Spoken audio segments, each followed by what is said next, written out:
Bismillahirrahmanirrahim. Assalamualaikum warahmatullahi wabarakatuh. Selamat sore, salam sejahtera bagi kita semuanya. Om Swastiastu, Namo Buddhaya, salam kebajikan. Yang saya hormati Ketua MPR RI, beserta para pimpinan lembaga-lembaga tinggi negara, yang saya hormati para menteri dan wakil menteri, Kabinet Indonesia Maju, Panglima TNI, Kapolri, Duta Besar negara-negara sahabat, Gubernur DKI Jakarta, yang saya hormati Ketua Dewan Pers, Ibu Nini Rahayu, beserta seluruh jajaran pengurus Dewan Pers, yang saya hormati Ketua PWI Pusat, Bapak Henry J.H. Bangun, beserta seluruh jajaran pengurus, seluruh tokoh pers yang hadir, rekan-rekan wartawan, Bapak Ibu hadirin undangan yang berbahagia.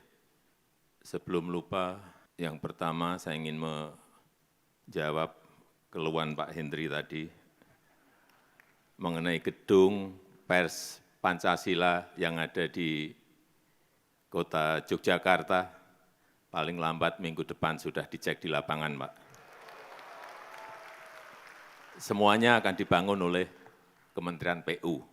Saya belum tahu habisnya berapa, tapi sudah saya sanggupi dan segera akan dibangun.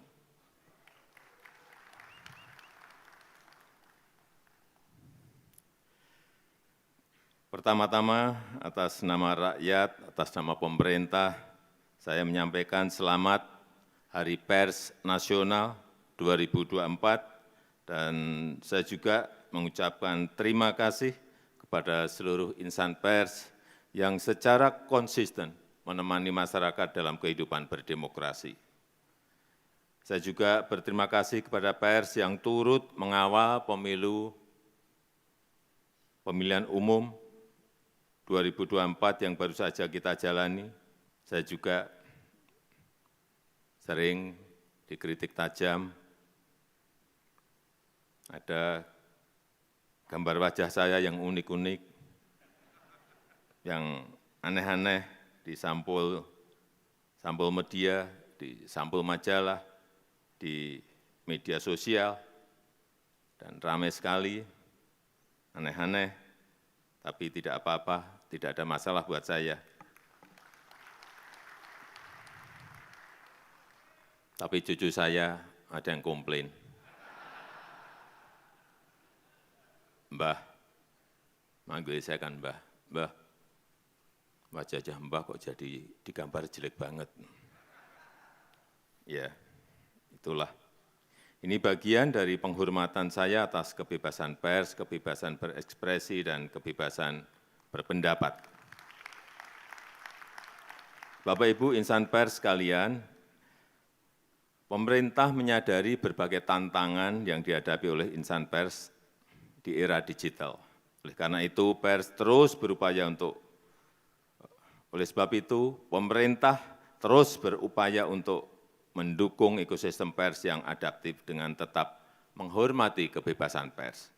Seperti yang sudah saya sampaikan pada peringatan Hari Pers Nasional tahun lalu, jurnalisme berkualitas dan keberlanjutan industri media konvensional menjadi perhatian penting pemerintah, dan ini yang dinanti-nanti. Setelah sekian lama, setelah melalui perdebatan panjang, akhirnya kemarin saya menandatangani Peraturan Presiden tentang tanggung jawab platform digital untuk mendukung jurnalisme berkualitas, atau yang kita kenal sebagai Perpres Publisher Rights. Prosesnya memang sangat panjang, banyak perbedaan pendapat, dan saya tahu ini melelahkan bagi banyak pihak, sulit sekali menemukan titik temu. Dan sebelum menandatangani, saya juga betul-betul mendengarkan aspirasi dari rekan-rekan pers. Aspirasinya tidak benar-benar bulat, ada perbedaan aspirasi antara media konvensional dengan platform digital. Platform digital besar juga beda aspirasi, dan kita harus timbang-timbang terus implikasinya. Dan setelah mulai ada titik kesepahaman, mulai ada titik temu, ditambah lagi dengan Dewan Pers yang mendesak terus, perwakilan perusahaan pers dan perwakilan asosiasi media juga mendorong terus, akhirnya kemarin saya menaikkan Perpres tersebut. Bapak Ibu yang saya hormati, perlu saya ingatkan tentang semangat awal dari Perpres ini. Kita ingin jurnalisme berkualitas, jurnalisme yang jauh dari konten-konten negatif, jurnalisme yang mengedukasi untuk kemajuan Indonesia. Kita juga ingin memastikan keberlanjutan industri media nasional, kita ingin kerjasama yang lebih adil antara perusahaan pers dan platform digital, kita ingin memberikan kerangka umum yang jelas bagi kerjasama perusahaan pers dan platform digital. Perpres ini sama sekali tidak dimaksudkan untuk mengurangi kebebasan pers. Saya tegaskan bahwa publisher rights lahir dari keinginan dan inisiatif insan pers. Pemerintah tidak sedang mengatur konten pers. Pemerintah mengatur hubungan bisnis antara perusahaan pers dan platform digital dengan semangat untuk meningkatkan jurnalisme yang berkualitas. Kemudian perlu saya ingatkan juga tentang implementasi Perpres ini. Kita masih harus mengantisipasi risiko-risiko yang mungkin terjadi, terutama selama masa transisi implementasi Perpres ini. Baik itu perihal respon dari platform digital dan respon dari masyarakat pengguna layanan. Terhadap perusahaan pers yang saya tahu sedang menghadapi masa-masa sulit di era platform digital ini, pemerintah juga tidak tinggal diam, pemerintah akan terus mencari solusi dan juga kebijakan afirmatif untuk perusahaan pers di dalam negeri.